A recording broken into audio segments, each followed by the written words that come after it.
আসসালামু আলাইকুম রহমতুল্লাহি ও বারাকাতু আলহামদুলিল্লাহি ওয়াহদা ওসলাতু ওয়াসসালামু আলা মান লা নাবিয়্যা বা'দাহু ওয়া বা'দ। সুপ্রিয় দর্শক শ্রোতা, সুন্দর এই সময়ে বিশ্বের যে প্রান্ত থেকে আপনাদের সকলের প্রিয় চ্যানেল দেশ টিভির পর্দায় আমাদের সাথে যুক্ত হয়েছেন প্রত্যেককে আন্তরিক মোবারকবাদ, প্রীতি এবং শুভেচ্ছা জানিয়ে শুরু করছি জনপ্রিয় ইসলামিক আয়োজন ইসলামী জীবন ও জিজ্ঞাসা। আজকের চমৎকার আয়োজনে আপনাদের সাথে আছি আমি মোহাম্মদ আল আমিন খান।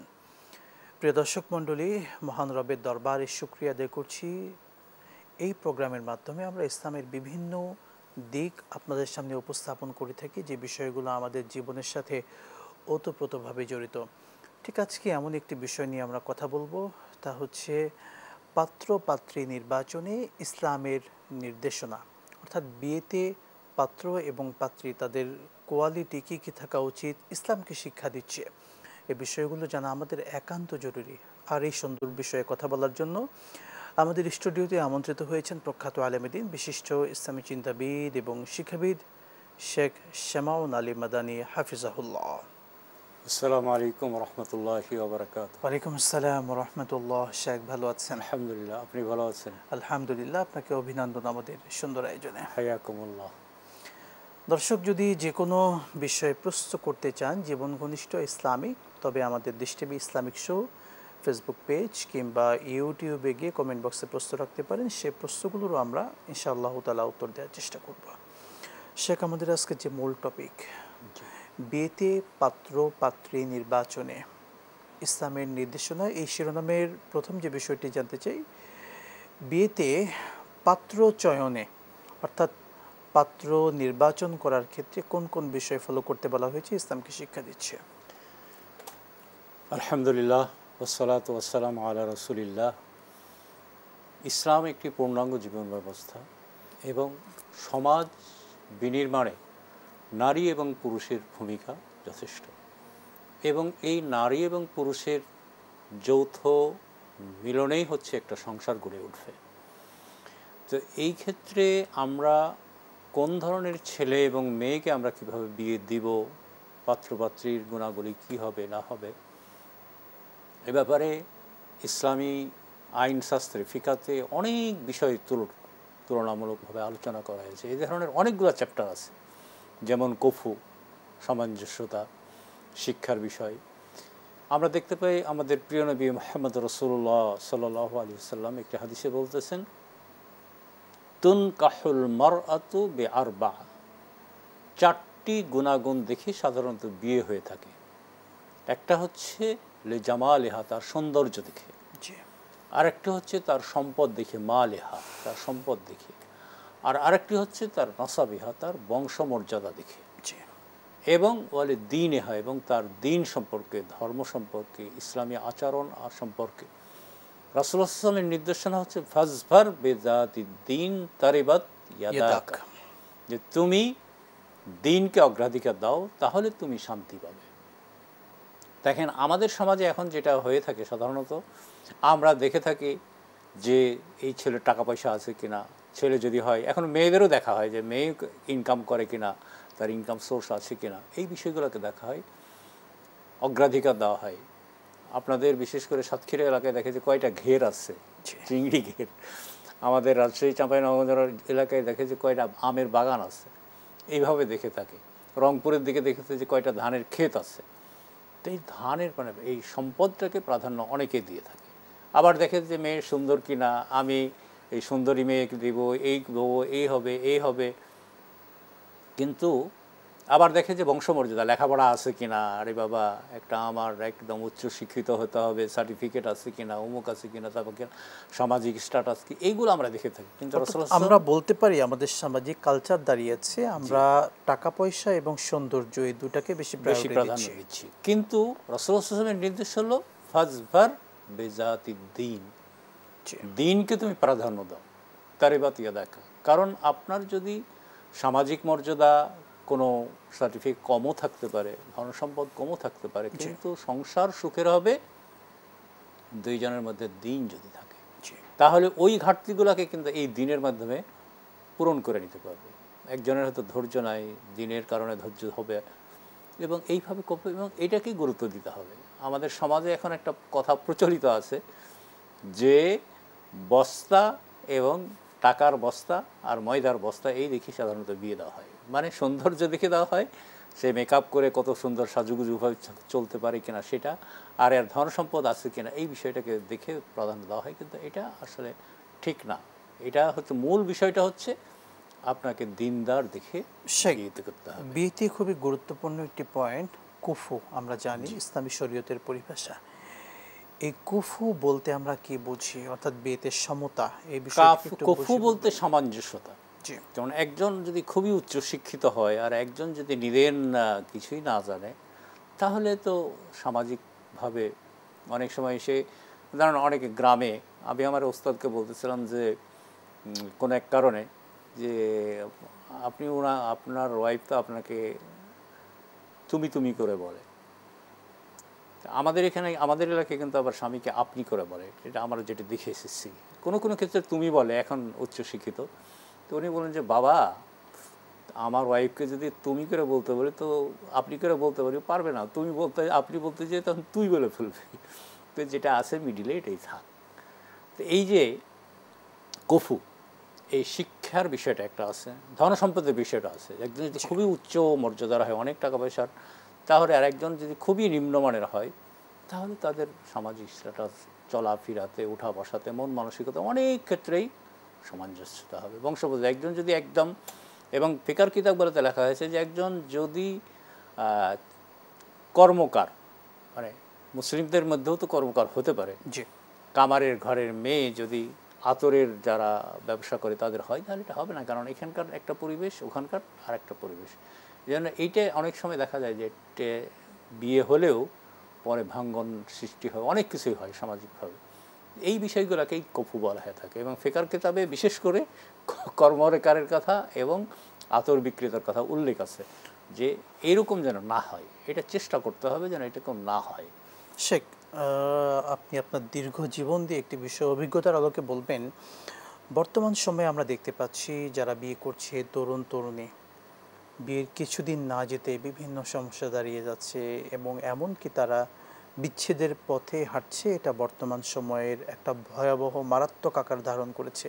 কিন্তু এর পূর্বের কথা যদি আমরা বলি, 15-20 বছর 30 বছর পূর্বে আমাদের মা, চাচি বা যারা বয়স্ক ব্যক্তিরা ছিলেন, তাদের ধৈর্যের যে একটা ব্যাপার এবং তাদের যে কালচার, এই কালচারের মধ্যে তফাৎটা কেন? সেই সময় তো এমন ছিল না, এখন কেন এই ব্যাপারটি দাঁড়াচ্ছে? এটার মূল কারণটা হচ্ছে আমাদের ধর্মীয় যে বন্ধনটা সেটা অনেক দুর্বল হয়ে গেছে।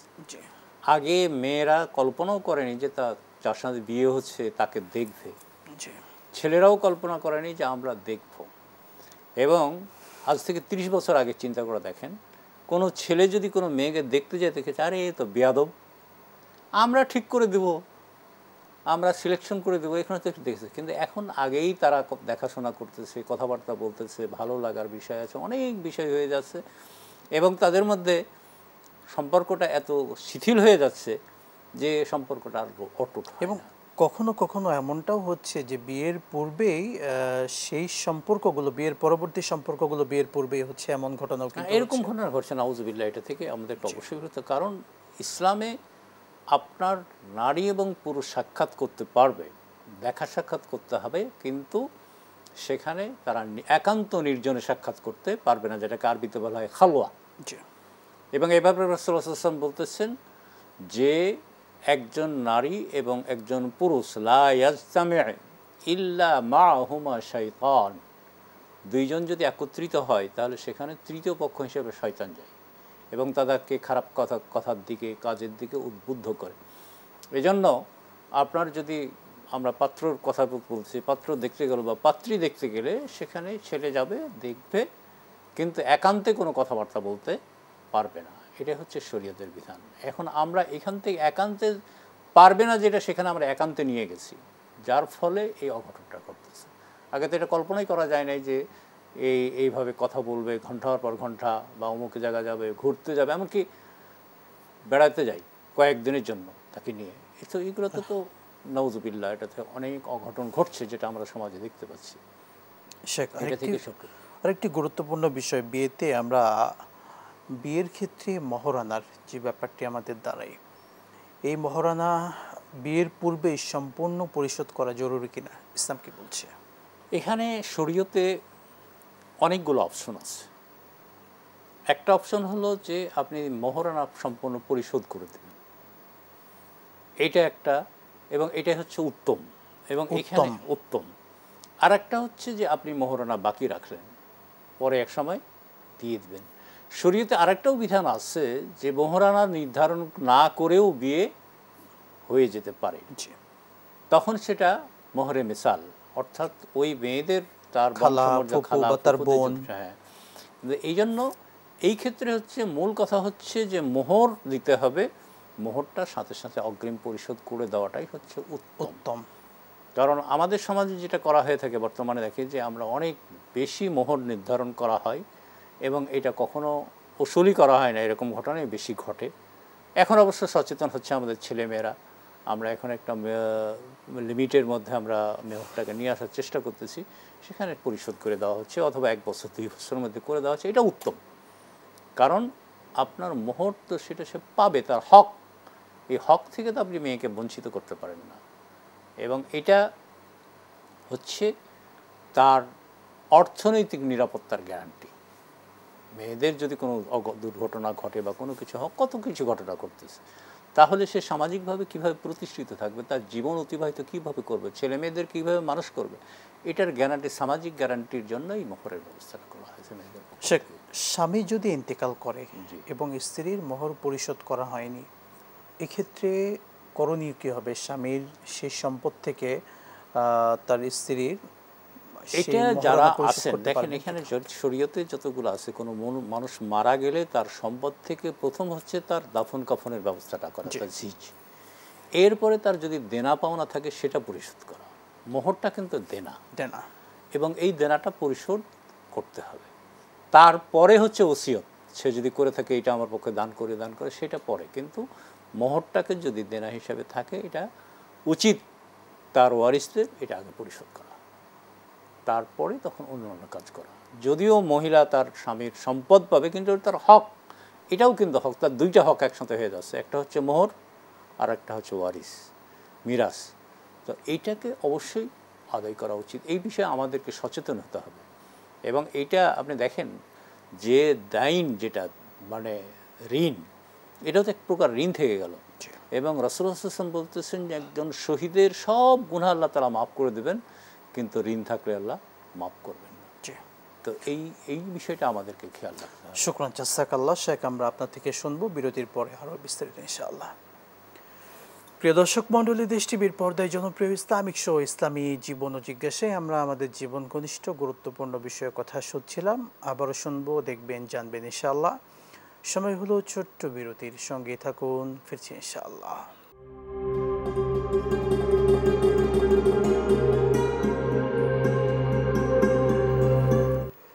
বিরতির পর আরও একবার স্বাগত জানাচ্ছি আপনাদের সকলের প্রিয় চ্যানেল দেশ টিভির পর্দায় জনপ্রিয় ইসলামিক শো ইসলামী জীবন ও জিজ্ঞাসায়।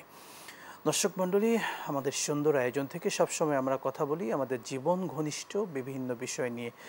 আজকে কথা বলছিলাম বিয়েতে পাত্র পাত্রী নির্বাচনে কী কী কোয়ালিটি থাকা একান্ত জরুরি, ইসলামকে শিক্ষা দিয়েছে সে বিষয়গুলো নিয়ে। শেখ, আমরা একটি প্রশ্ন এসেছে, সম্পদ কিংবা অন্য চুক্তির মাধ্যমে মহারণা আদায় করা যাবে কিনা, অর্থাৎ স্বামী নগদ টাকা দিলেন না, না দিয়ে স্ত্রী স্বামীকে বললেন যে আমাকে মহারণার পরিবর্তে হজ করাবেন কিংবা ওমরা করাবেন, এই চুক্তির মাধ্যমে মহারণা আদায় হবে কিনা? খুবই চমৎকার প্রশ্ন, এবং এ ব্যাপারে একটা হাদিস এসেছে। রাসূলুল্লাহ সাল্লাল্লাহু আলাইহি ওয়াসাল্লামের কাছে এক মহিলার বিয়ের প্রস্তাব হলো, সে বলল যে আমার বিয়ে দেওয়ার ব্যবস্থা করেন। রাসূলুল্লাহ সাল্লাল্লাহু আলাইহি ওয়াসাল্লাম বললেন একজন সাহাবীকে, কে তোমরা বিয়ে করবে?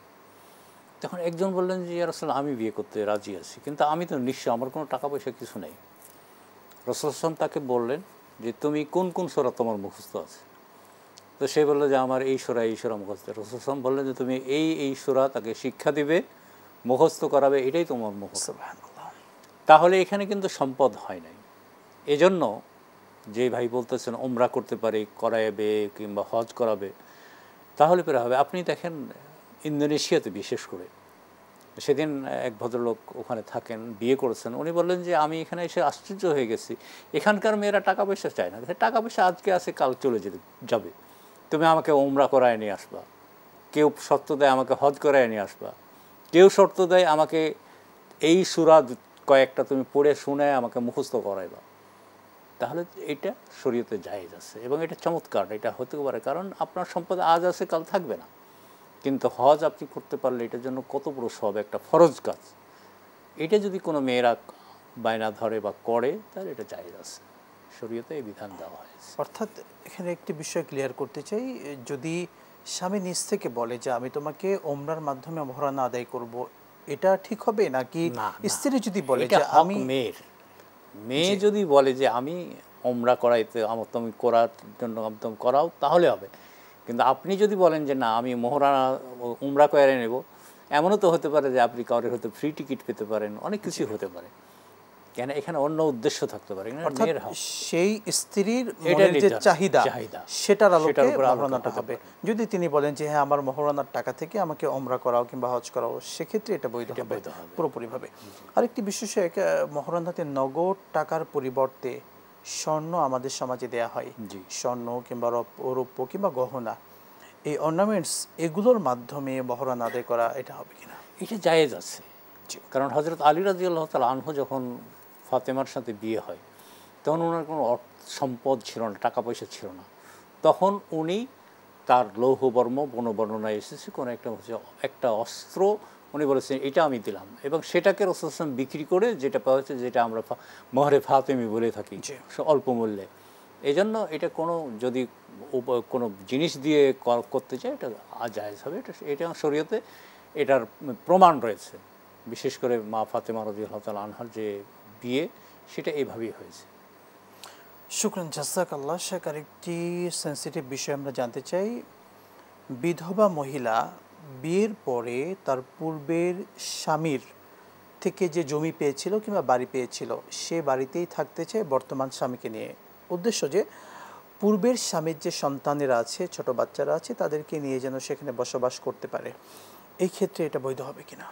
এটা নাজায়েজের কিছু না, কারণ দুইজনের সম্মতিতে এটা হতে হবে, এবং যিনি বিয়ে করতেছেন ইনি যদি রাজি হন তাহলে এটা কোনো নাজায়েজের কিছুই না, এবং তার জন্য তো বড় আসান হলো সে একটা আবাসন পেয়ে যাচ্ছে, এটা আরও তার জন্য ভালো।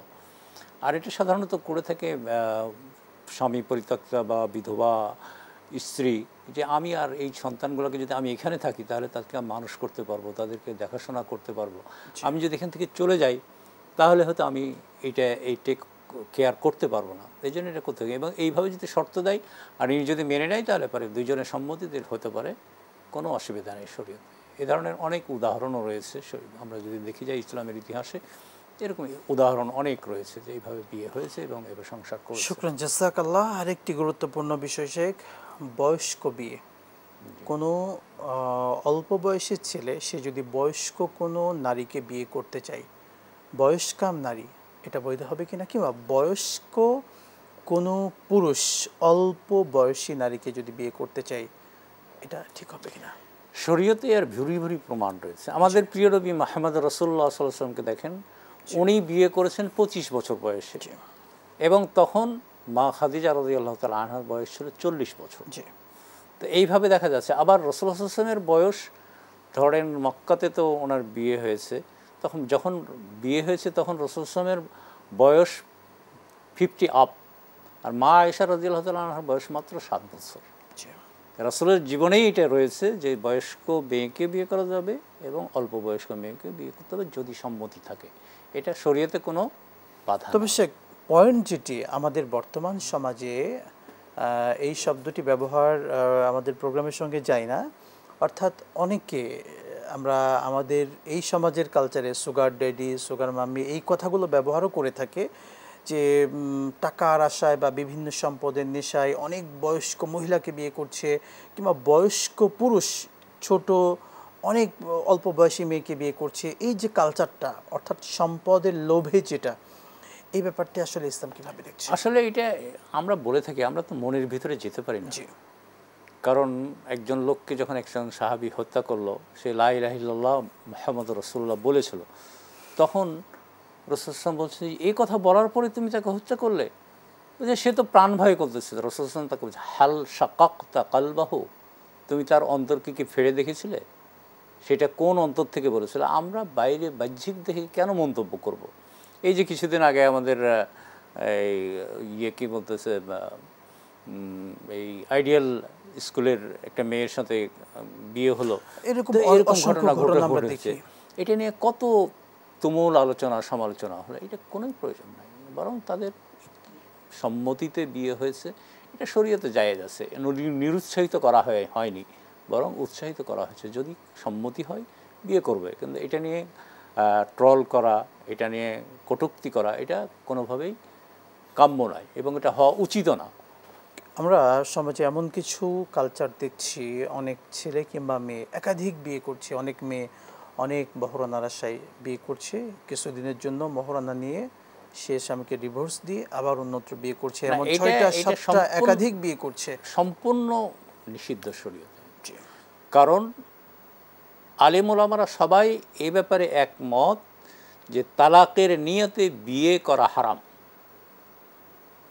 আপনি তালাক দিবেন একে, সে ছেলেই হোক মেয়ে হোক, যে আরেকটা বিয়ে করবেন, এটা এই নিয়ত করে বিয়ে করাটাই হারাম। এবং এটা বিশেষ করে মিডল ইস্টের ছেলেরা আমেরিকা ইউরো ওয়েস্টার্ন কান্ট্রিগুলো যায়, বিয়ে করে কিছুদিন থেকে যখন চলে আসেন তালাক দিয়ে চলে আসে। এই নিয়ে সৌদি আরবের গ্র্যান্ড মুফতি এবং আরব দেশের সব মুফতিদেরকে ফতোয়া চাওয়া হয়েছিল।